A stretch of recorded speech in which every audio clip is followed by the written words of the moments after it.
À la une de ce journal, le rapport de l'INSEE sur les fragilités monétaires dans la région. Les Hauts-de-France sont la deuxième région la plus pauvre de France après la Corse. Plus d'1 million de personnes vivent sous le seuil de pauvreté, autrement dit avec moins de 1020 € par mois par personne.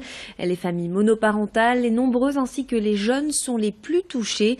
Ces difficultés monétaires sont dues à différents facteurs, le surendettement, le taux de chômage ou encore l'illettrisme.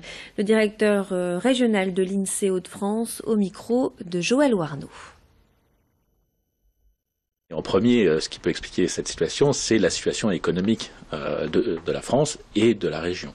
On a été une région riche et dynamique il y a quelques dizaines d'années, et puis avec la crise mondiale et la concurrence internationale sur l'industrie, on a une région qui est en difficulté et qui doit faire une reconversion. Et on est une des régions pour lesquelles la population est très attachée au territoire. Pour d'autres endroits, il y a une immigration pour aller trouver de l'activité. Ici, il reste.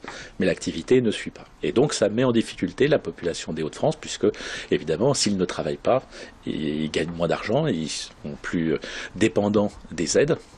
Et puis tout s'enchaîne, c'est-à-dire plus de difficultés pour le marché du travail, pour éduquer les enfants, des retards en scolarité, en formation, et donc il y a une spirale négative qui s'est mise en place.